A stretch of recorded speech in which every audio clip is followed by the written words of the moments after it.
ሰላም ጤና ይስጥልኝ የተከበራችሁ የዩቲዩብ ቻናላችን ቤተሰቦች ከሰዓታት በኋላ ዳግም ተመልሰናል። ለእናንተ ይመጥናሉ ያልናቸውን ከመዝናኛው ዓለም የተሰሙ ከሀገር ውስጥ ከውጪ በወቅታዊ ጉዳዮች የያዝናቸውን ዘገባዎች ይዘን ቀርበናል። ርዕሰ ጉዳዮቹን በማስቀደም እንጀምር። ፍርድ ቤቱ በብርቱካን ተመስገንና በኢቢኤስ ሰራተኞች የክስ መዝገብ ላይ ተጨማሪ ቀናት መፍቀዱ ተሰምቷል። ክቡራን አድማጮች ጉዳዩን አስመልክቶ ከፍርድ ቤት የተሰማው መረጃ ወደ እናንተ እናደርሳለን። በሌላ መረጃ እንዳልካቸው ዘነበ በዋስ ሲለቀቅና ሌሎች ሁለት ሰዎች በቤተ ክርስቲያን ላይ በሕግ የሚያስጠይቅ ተግባር ፈጽመዋል በሚል በቁጥጥር ስር መዋላቸው ተገልጿል። ዝርዝሩን በመረጃችን ይዘነዋል። በሌላ መረጃ የእግር ኳስ ኮከብ ክርስቲያኖ ሮናልዶ የፊልም ኩባንያ መክፈቱ፣ ይህንን ተከትሎ ታዋቂው የእግር ኳስ ተጫዋች በፊልሙ ኢንዱስትሪ በቅርቡ የሚወጣ አዲስ ፊልም እየሰራ እንደሆነ ገልጿል። ዝርዝሩን በመረጃችን ይዘነዋል። በሌላ ዜና የቀድሞ የትግራይ ክልል ጊዜያዊ አስተዳደር አቶ ጌታቸው ረዳ በጠቅላይ ሚኒስትሩ አዲስ ሹመትን ተቀብሏል። ይህንን ተከትሎ ህወሓት ለአዲሱ ጊዜያዊ አስተዳደር ፕሬዝዳንት ታደሰ ወረደ አቀባበልን አድርጓል። በዝርዝር መረጃው እንመለከተዋለን። እነዚህንና በወቅታዊ ጉዳይ ከሀገር ውስጥ ከውጭ ያዝንላችሁን ዘገባዎችን አካተናል። ለዚህ ቻናል አዲስ የሆናችሁ አዳዲስ መረጃ በፍጥነት እንዲደርሳችሁ ሰብስክራይብ በማድረግ የደውል ምልክቷን በመጫን ቪዲዮውን ላይክ፣ ለሌሎች ተደራሽ እንዲሆን ሼር ማድረግዎን አይዘንጉ። እስከ ቪዲዮ ፍጻሜ አብራችሁኝ እንድትቆዩ በመጋበዝ በዘገባችን ወደ ያዝንላችሁ መረጃዎች እናልፋለን። አብረን እንከታተለው። ክቡራን አድማጮች በቅድሚያ በርዕሰ ጉዳዮቹ ቅድሚያ ያስደመጥናችሁ መረጃዎች ወደ እናንተ እናስቀድም። ፍርድ ቤቱ በብርቱካን ተመስገንና በኢቢኤስ ሰራተኞች የክስ መዝገብ ላይ ተጨማሪ ቀናት መፍቀዱ ተሰምቷል። ብርቱካን ተመስገን አስመልክቶ በመገናኛ ብዙሃን ከተላለፈው ሐሰተኛ ዘጋቢ ፊልም ጋር በተያያዘ ብርቱካን ተመስገን፣ ነብዩ ጡም ልሳን፣ የኢቢኤስ ቴሌቪዥን ስራ አስኪያጅ ታሪኩ ኃይሌ፣ የአዲስ ምዕራፍ ፕሮግራም ዋና አዘጋጅ ደረጀ ሉቃሊና ህሊና ታረቀኝ፣ ንጥር ደረጀና መታገስ ዓለሜ በሽብር ወንጀል ተጠርጥረው የፌዴራሉ ከፍተኛ ፍርድ ቤት አንደኛ የጊዜ ቀጠሮ የወንጀል ችሎት መቅረባቸውም ይታወሳል።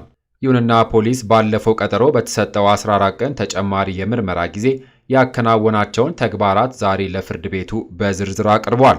የምርመራ ስራውን በሰውና በሰነድ ማስረጃ በስፋት ለማጣራት ቀሪ የፎረንሲክና የቴክኒክ ምርመራዎችን ለማጠናቀቅ እንዲቻል 14 ተጨማሪ ቀናት ይፈቀድልኝ ሲልም ፍርድ ቤቱን ዛሬ ጠይቋል። የተከሳሽ ጠበቃዎች በበኩላቸው ተጠርጣሪዎቹ ቋሚ አድራሻ ያላቸውና መረጃም የማያጠፉ መሆናቸውን ጠቅሰው የዋስትና መብታቸው ሊከበር ይገባል ሲሉም ተከራክረዋል። ይሁን እንጂ ፖሊስም ተጠርጣሪዎቹ የዋስትና መብት ቢፈቀድላቸው መረጃ ሊሰውሩ እንደሚችሉና ምስክሮችን በጥቅም በመደለል ሊያሸሹብኝ ይችላሉ ሲልም ተቃውሟል። የፌዴራሉ ከፍተኛ ፍርድ ቤት ልደታ ምድብ አንደኛ ጊዜ ቀጠሮ ችሎትም ፖሊስ ቀሪ ስራዎች እንዲያጠናቅቅ ተጨማሪ 12 የምርመራ ቀናት መፍቀዱንም ተገልጿል። በሌላ ዜና እንዳልካቸው ዘነበ በዋስ ሲለቀቅና ሌሎች ሁለት ሰዎች በቤተ ክርስቲያን ላይ በሕግ የሚያስጠይቅ ተግባር ፈጽመዋል በሚል በቁጥጥር ስር ዋሉ። አቶ ጽጌ ስጦታውና አቶ ሚስጥረ መዝገቡ ብለው የሚጠሩ ግለሰቦች በቅድስት ቤተ ክርስቲያናችን ስርዓት እምነት ላይ በወንጀል የሚያስጠይቅ ድርጊት ፈጽመዋል በሚል ተጠርጥረው በሕግ ቁጥጥር ስር መዋላቸው በኢትዮጵያ ኦርቶዶክስ ተዋሕዶ ቤተ ክርስቲያን የሕግ ባለሙያዎች አብይ ኮሚቴ አስታውቋል። ይሁንና ራሳቸውን መሪጌታ ጽጌ ስጦታውና መሪጌታ ሚስጥረ መዝገቡ ብለው የሚጠሩ ግለሰቦች በቅድስት ቤተ ክርስቲያናችን ስርዓት እምነት ላይ በወንጀል የሚያስጠይቅ ድርጊት ፈጽመዋል በሚል ተጠርጥረው የወንጀል አቤቱታ በቀረበባቸው መሰረት የፌዴራል ወንጀል ምርመራ ቢሮ በዛሬው ቀን ተጠርጣሪዎቹን በሕግ ቁጥጥር ስር በመዋል የወንጀል ምርመራውን በማጣራት ላይ እንደሚገኝ በኢትዮጵያ ኦርቶዶክስ ተዋሕዶ ቤተ ክርስቲያን የሕግ ባለሙያዎች አብይ ኮሚቴ አባል የሆኑት ጠበቃ አያሌው ቢታኔ ለኢትዮጵያ ኦርቶዶክስ ተዋሕዶ ቲቪ በሰጡት መግለጫ አስታውቋል። ይሁንና ጠበቃ አያሌው አያይዘው እንደገለጹት ከግለሰቦቹ በተጨማሪ እንዳልካቸው ዘነበ የተባለ ግለሰብ በተመሳሳይ ከዚህ ቀደም በቤተ ክርስቲያናችን ላይ ፈጽሞታል ተብሎ በተጠረጠረበት ስም ማጥፋት በቅርቡ በፖሊስ ቁጥጥር ስር ውሎ ቃሉን ሰጥቶ በዋስትና መለቀቁና በአቃቢ ሕግ በኩልም የወንጀል አቤቱታ ክስ ቀርቦ በሂደት ላይ እንደሚገኝ አያይዘው መናገራቸውን ዳጉ ጆርናል ከዘገባው ተመላክቷል። ይህ በእንዲህ እንዳለ የሕግ ባለሙያዎቹ አብይ ኮሚቴ አባል ጠበቃ አያሌው ቢታኔ ለኢትዮጵያ ኦርቶዶክስ ተዋሕዶ ቲቪ በሰጡት መረጃ ኮሚቴው ወደፊት ጉዳዩን ተከታትሎ የሚያሳውቅ መሆኑንም ገልጸዋል። ዘገባው የኢትዮጵያ ኦርቶዶክስ ተዋሕዶ ቴሌቪዥን ጣቢያ ነው። በሌላ መረጃ ጠቅላይ ሚኒስትር አብይ አህመድ ጌታቸው ረዳን የምስራቅ አፍሪካ ጉዳዮች ሚኒስትር አድርገው ሾሙ። የኢትዮጵያው ጠቅላይ ሚኒስትር ዶክተር አብይ አህመድ ጌታቸው ረዳን ከዛሬ ጀምሮ በምስራቅ አፍሪካ ጉዳዮች ሚኒስትር ማዕረግ አማካሪያቸው አድርገው ሾመዋል። ይህ እርምጃ በክልሉ ውጥረት በመባባሱ የትግራይ ክልል ጊዜያዊ አስተዳደር ፕሬዝዳንትነት ከተነሱ ከጥቂት ቀናት በኋላ መምጣቱ ትልቅ የፖለቲካ ለውጥን ያሳያል። ጌታቸው ረዳ የትግራይ ጊዜያዊ አስተዳደር ፕሬዝዳንትነት በነበሩበት ወቅት በ2022 የፕሪቶሪያው የሰላም ስምምነት ተከትሎ በሰሜን ኢትዮጵያ ያለውን ከግጭት በኋላ ማረጋጋት ጥረቶችን በመከታተል ቁልፍ ሚናም ተጫውተዋል። ጠቅላይ ሚኒስትር አብይ አህመድ ጌታቸው ረዳ ባለፉት 2 ዓመታት በትግራይ ክልል ያከናወኑትን በግልጽም አድንቀዋል። ይሁንና የቀድሞ የትግራይ ሕዝብ ነጻነት ግንባር ትህነግ ቃል አቀባይ የነበሩት አቶ ጌታቸው ረዳ በጠቅላይ ሚኒስትሩ ኃይለማርያም ደሳለኝ አስተዳደር የመንግስት ኮሚኒኬሽን ጉዳዮች ሚኒስትር ሆነውም አገልግለዋል። ጠቅላይ ሚኒስትር አብይ አህመድ ጌታቸው ረዳን በመንግስታቸው ውስጥ ለተወሰነ ሚና ሊያስቡበት እንደሚችሉ ግምቶችም ተሰምቷል። በተያያዘ ዜና ጠቅላይ ሚኒስትር አብይ አህመድ ሀድራ አበራን የፖለቲካና ኢኮኖሚ ጉዳዮች የውጭ ጉዳይ ሚኒስትር ዴታ እንዲሁም አምባሳደር ብርሃኑ ጸጋዬ የመረጃ አስተዳደርና አገልግሎቶች የውጭ ጉዳይ ሚኒስትር ዴታ አድርገውም ሾመዋል።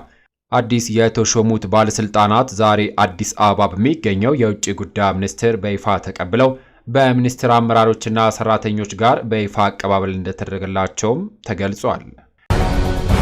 በሌላ መረጃ የእግር ኳሱ ኮከብ ክርስቲያኖ ሮናልዶ የፊልም ኩባንያ ከፈተ። ክርስቲያኖ ሮናልዶ ከብሪታንያ የፊልም ፕሮዲውሰር ማቲው ቫን ጋር በመተባበር ወደ ፊልሙ ዓለም የመጀመሪያ መግቢያ የሆነውን የፊልም ኩባንያ መክፈቱ ተሰምቷል። ክርስቲያኖ በአሁኑ ሰዓት ከስራ አጋሩ ጋር 2 ፊልም ሰርቶ ያጠናቀቀ ሲሆን በቅርቡ እንደሚለቀቅም አስታውቋል። በተመሳሳይ አዲስ በከፈተው የፊልም ኩባንያው 3ኛውን ፊልም ሊጀምር መሆኑንም ገልጿል።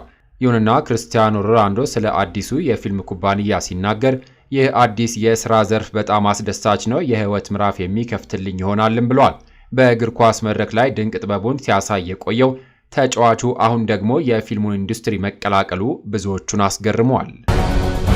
ክቡራን አድማጮች፣ ከውጪ በሙዚቃ ድግስ ወቅት በተፈጠረ የጣሪያ መደርመስ የ221 ሰዎች ሕይወት አለፈ። በዶሚኒካን ሪፐብሊክ ዋና ከተማ በሚገኙ ታዋቂ የምሽት ክለብ ቤት ውስጥ በተካሄደ ኮንሰርት ላይ የቤቱ ጣሪያ ወድቆ የ221 ሰዎች ማለፉ ተገልጿል። ይሁንና ማክሰኞ ዕለት በዶሚኒክ ታዋቂ የሙዚቃ ስልት የሆነው የሜሪንጌዌ አቀንቃኝ የሆነው ሮቢ ፔርዝ የሙዚቃ ስራውን በሚያቀርብበት በሳንቶ ዶሚኒጎ በሚገኘው ጄት ሴት ክለብ በደረሰው የጣራ መደርመስ ነው አደጋው የተከሰተው። በዚህም የሙዚቃ ኮንሰርት ላይ ፖለቲከኞች፣ አትሌቶችና ሌሎች ታዋቂ ግለሰቦችና የሌሎች ሀገራት ዜጎች ጭምር ተገኝተው የነበረ ሲሆን አርቲስቱን ጨምሮ 221 ሰዎች ሕይወታቸው አልፏል። ይሁን እንጂ አብዛኞቹ ተጎጂዎች ጣሪያው ሲወድቅ በጭንቅላታቸውና በደረታቸው ላይ ከፍተኛ ጉዳት ደርሶባቸዋል የተባለ ሲሆን የሞቱት ሰዎች አብዛኞቹ በጭንቅላታቸው ላይ የተመቱት ናቸውም ተብሏል። ፕሬዝዳንት አቢናደር በአደጋው ሕይወታቸውን ላጡ ቤተሰቦች የሐዘን መግለጫ ያወጡ ሲሆን በሀገሪቱም የ6 ቀን የብሔራዊ ሐዘን ቀን ታውጇል። ዘገባው የቢቢሲ ነው። ክቡራን አድማጮች፣ ከሀገር ውስጥ ከውጭ ለሰዓቱ ብታደምጧቸው ብለን የመራርንላችሁ ዘገባዎች እነዚህን ይመስሉ ነበረ። ከሰዓታት በኋላ በሌሎች በአዳዲስ ዘገባዎች እስከምንገናኝ ለሌሎች ለአዲስ መረጃዎች ተጨማሪ ትሩዝ ኢትዮጵያ ሶሻል ሚዲያን ሰብስክራይብ በማድረግ ቤተሰብ እንድትሆኑ ጋብዞታለሁ። በያለንበት የዓለም ዳርቻ ቸር እንቆይ።